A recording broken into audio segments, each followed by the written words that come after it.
हाय hello नमस्कार friends. You are most welcome to my channel. आज हम लोग इस वीडियो के अंदर जीएसटी 10 के बारे में स्टेप बाय स्टेप जानने वाले हैं। सबसे पहले ये जानना ज़रूरी है कि जीएसटी 10 क्या चीज़ है, कब कैसे किसको ये जीएसटी 10 फाइल करना ज़रूरी होता है। जब कोई टैक्स पेयर उनकी जीएसटी रजिस्ट्रेशन सरेंडर और कैंसिल कर देते हैं तब उस टैक्स पेयर को फाइनली एक रिटर्न फाइल करना होता है। यही फॉर्म जीएसटी 10 के माध्यम से, इसीलिए इसको फाइनल रिटर्न भी कहा जाता है। यही final return that means GST 10 सब टैक्स पेयर के लिए मैंडेटरी नहीं होता।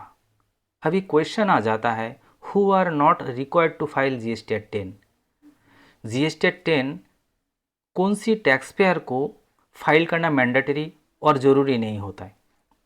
And input service distributor, composition taxable persons, non resident persons, जिन टैक्स पेयर को टीडीएस डिडक्ट करना होता है और टीसीएस कलेक्ट करना होता है, ऐसा टैक्स पेयर को जीएसटी 10 फाइल करना आवश्यक नहीं है। आइए जान लेते हैं जीएसटी 10 की ड्यू डेट के बारे में।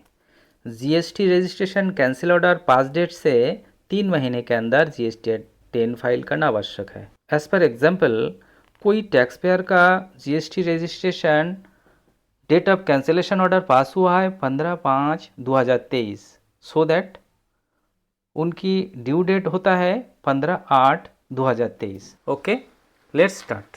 टैक्स पेयर का इंडिविजुअल पोर्टल पे आ चुका हूँ। इस टैक्स पेयर का जीएसटी रजिस्ट्रेशन ऑलरेडी कैंसिल हो चुका है। जीएसटी 10 फाइल करने के लिए डैशबोर्ड बार में सर्विस के अंदर रिटर्न्स एंड फाइनल रिटर्न पे क्लिक कर लेते हैं। फाइनल रिटर्न जीएसटी 10 टेबल में आ चुका हूँ। टेबल 10 में क्लिक करने से पहले हेल्प ले लेते हैं। Nil return can be filed in case there are no inputs held in stock. Important message भी चेक कर लेते हैं। दो पद्धति से जीएसटी 10 फाइल हो सकता है, ऑनलाइन और offline. Stock details up to 500 records जो 8A, 8B, 8C and 8D table में फिल्ड होता है, ऐसे में ऑनलाइन प्रेफर कर सकते हैं। रिकॉर्ड जब 500 से ऊपर होता है, ऑफलाइन यूटिलिटी तब मैंडेटरी हो जाता है। ऑफलाइन टूल्स के बारे में भी जानना जरूरी है। आ जाते हैं डाउनलोड सेक्शन में, then offline tools and GSTR offline tools. Click to download. Download file extract करने के बाद ऐसे एक्सेल यूटिलिटी देखने को मिलता है। रीडमी सेक्शन में 8A, 8B, 8C and 8D के बारे में इन डिटेल्स दिया हुआ है, आप गो थ्रू कर सकते हैं। होम सेक्शन में GST number, effective date of cancellation of registration, reference number of cancellation order and date of cancellation order step by step fill कर लेते हैं। आते हैं इनवॉइस अवेलेबल शीट में। GST number, trade name, invoice date, goods type, description of inputs held in stock, unit code, unit quantity, value and GST input bifurcation जैसे कि CGST, SGST and IGST, as well as invoice not avail with GST and without GST sheet में भी fill करके validate कर लेते हैं and then generate JSON file to upload. Finally, upload the same on GST portal at offline table. मैं जिस taxpayer का GST 10 file करने वाला हूँ उनकी कोई भी स्टॉक नहीं है, so that nil return file करने के लिए प्रिपेयर ऑनलाइन पे क्लिक कर लेते हैं। ऑनलाइन क्लिक करने से ऐसा विंडोज़ ओपन हो जाता है। क्लिक कर लेते हैं help, address for future correspondence. Corresponding address details step by step fill करके सेव कर लेते हैं। सीए सर्टिफिकेट सबके लिए ज़रूरी नहीं होता। Table 8D that means goods details without invoices जहाँ पे अपलोड होता है, सीए सर्टिफिकेट केवल ही वहाँ पे मैंडेटरी है। सो दैट क्लोज करके आगे बढ़ते हैं। Table 8A, 8B, 8C and 8D पहले ही डिस्क्लोज हो चुका है।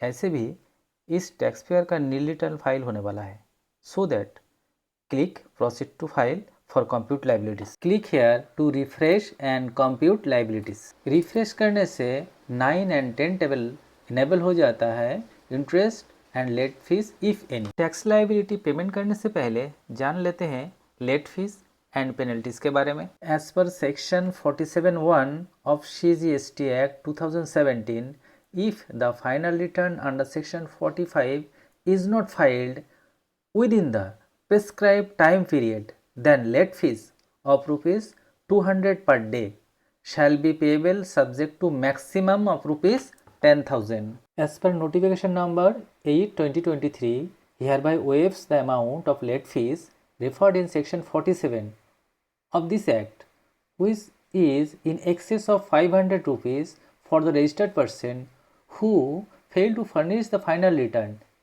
in Form GST 10 by the due date. इस टैक्स पेयर का GST 10 filing due date already निकल चुका है, so that click to tax liability for pay tax, click to create challan, generate challan through e payment, अपनी मनपसंद बैंक चूज करके click to make payment. Successful payment होने से table 9 and 10 disable हो जाता है। देख सकते हैं यहाँ पे 9 एंड 10 टेबल डिजेबल हो चुका है। Then proceed to file. GST 10 filing verify करने के लिए दो मेथड होता है, with digital signature and EVC, that means electronic verification code through mobile and email OTP। File with EVC click कर लेते हैं। OTP has been send to the registered email ID and mobile number. ये OTP 10 minute के लिए validity रहता है। OTP type करके verify कर लेते हैं। GST 10 has been successfully filed. देख सकते हो ARN भी जनरेट हो चुका है।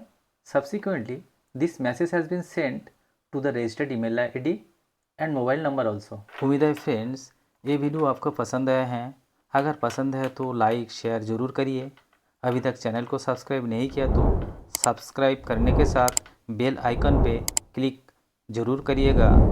आज बस इतना ही, फिर मिलूँगा नेक्स्ट वीडियो में एक नया टॉपिक के साथ। Till then stay healthy, stay fit and keep smiling. Thank you and bye bye.